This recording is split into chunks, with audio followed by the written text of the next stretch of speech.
और एक बड़ी खबर आ रही है अवदीव्का में यूक्रेन का पलटवार। हमले में रूस का MLRS नष्ट किया गया। रूस का टॉस 1A धमाके में जल गया है। अवदीव्का में पिछले 30 दिनों से जंग जारी है। तो अवदीव्का में पिछले काफी लंबे समय से जंग जारी है और यहां पर बड़े हमले किए गए हैं। एक महीने से हालात यहां पर बदतर बने हुए। रूस के टॉस 1A पर धमाके में जला धमाका किया गया था। रूस पर यह टारगेटेड अटैक था।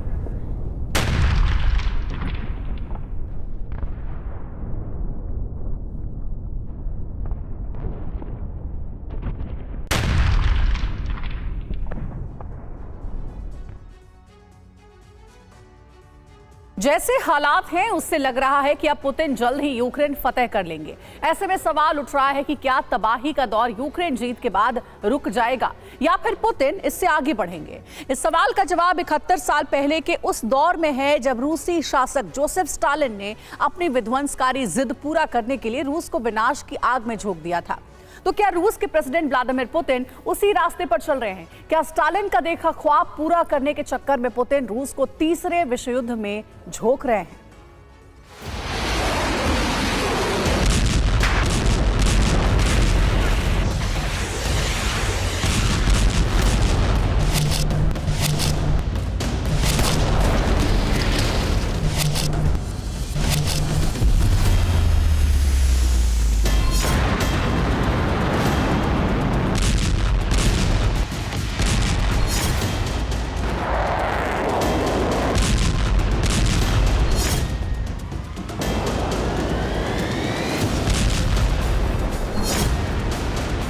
इतनी तबाही,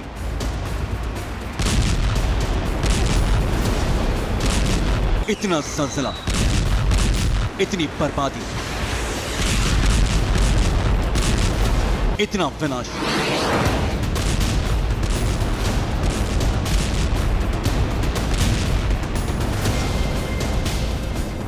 पुतिन के लिए काफी नहीं।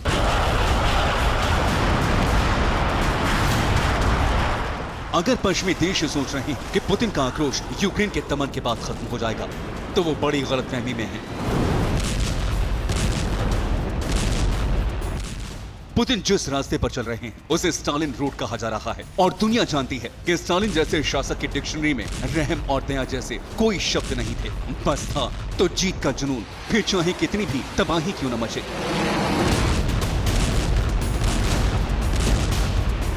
पुतिन जानते हैं कि घर में पनप रहे आक्रोश को और दुश्मनों को कैसे कुचला जा सकता है, फिर चाहे रास्ता कितना भी हिंसक क्यों ना हो। 71 साल पहले सोवियत संघ पर राज करने वाले जोसेफ स्टालिन भी ऐसे ही थे। वो भी विरोधियों के दमन के लिए किसी भी हद तक जा सकते थे।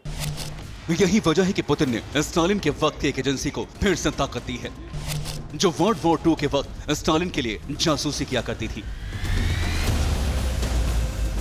उस एजेंसी का नाम है स्मर्श, जिसे फिर से पुनर्गठित किया गया है। स्मर्श को 1941 में स्टालिन ने बनाया था। इसका काम स्टालिन के खिलाफ जासूसी कर रहे लोगों को पकड़ना था, साथ ही कम्युनिस्ट शासन के खिलाफ असंतुष्टों पर नजर रखना था। हालांकि इसे 1946 में भंग कर दिया गया था। स्मर्श द्वितीय विश्व युद्ध के बाद बनाई गई थी, जबकि पुतिन ने इसे यूक्रेन युद्ध के बीच बनाया है। पुतिन ने इस एजेंसी को फिर से जिंदा करके स्टालिन जैसे कार्यशैली की याद दिला दी है। पुतिन के इस कदम से कई सवाल उठ रहे हैं। क्या पुतिन यूक्रेन से युद्ध को अगले लेवल पर लेकर जाने वाले हैं? क्या पुतिन यूरोपीय देशों की जासूसी कराकर सीक्रेट जानकारी चाहते हैं? पुतिन अपने तमाम विरोधियों को खत्म करना चाहते हैं? क्या पुतिन रूस की सत्ता पर आजीवन रहने के लिए ऐसा कर रहे हैं? स्टालिन अपने दुश्मनों और विरोधियों को किसी भी सूरत में बख्शते नहीं थे और पुतिन भी अब ऐसा ही करते दिखाई दे रहे हैं।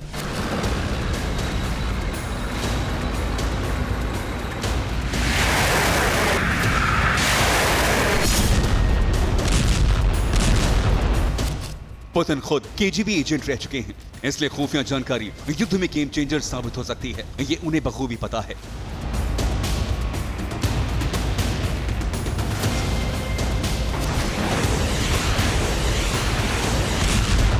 एक बड़ी तैयारी में जुटे हैं और जानकारी तो ये भी है कि सीक्रेटली न्यूक्लियर वेपन बेलारूस भेज दिए गए हैं और इसका खुलासा खुद 1 महीने पहले बेलारूस के प्रेसिडेंट लुकाशेंको ने किया था। दरअसल पुतिन भी भाप चुके हैं कि मिडिल ईस्ट में घिरे अमेरिका को पटखनी देने का एक मौका बन सकता है अगर इस बीच यूक्रेन का संपूर्ण संहार किया जा सके। और जैसी आशंकाएं जताई जा रही हैं, उसी दिशा में चीजें आ रही हैं। बेलारूस में न्यूक्लियर हथियारों की तैनाती के बाद पुतिन ने नए टारगेट सेट कर लिए हैं, जिसमें पुतिन के prime target Lithuania, Latvia, Estonia, Sweden और फिनलैंड हैं। इसके बाद पोलैंड पर भी रूस हमला कर सकता है।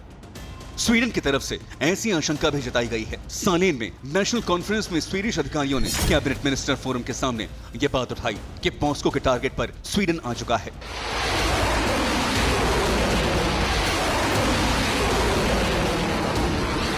विदेश मंत्री टोबियास बिलस्ट्रॉम ने बताया, स्वीडन को नेटो की सदस्यता हर हाल में मिलनी चाहिए। हम 200 साल में पहली बार अपनी रक्षा नीति में बदलाव कर रहे हैं। रूस एक गंभीर धमकी बनता जा रहा है। भविष्य में वो हमारे लिए सबसे बड़ा खतरा है। पूरी कैबिनेट का जोर इसी बात पर था कि रूस हमें युद्ध में घसीटना चाहता है, जैसे वो बाल्टिक देशों पर हमले की प्लानिंग कर रहा है। यही वजह है कि स्वीडन बाल्टिक देशों को मदद पहुंचा रहा है। 800 स्वीडिश सैनिक लातविया भेजे गए हैं, जिन्हें बढ़ाकर 2000 किया जाएगा। यहां तक कि तुर्की से हथियार खरीद पर भी प्रतिबंध हटा लिए गए हैं। दरअसल स्वीडन तभी से बेहद घबराया हुआ है जब से रूस ने बेलारूस में न्यूक्लियर हथियारों की तैनाती की है।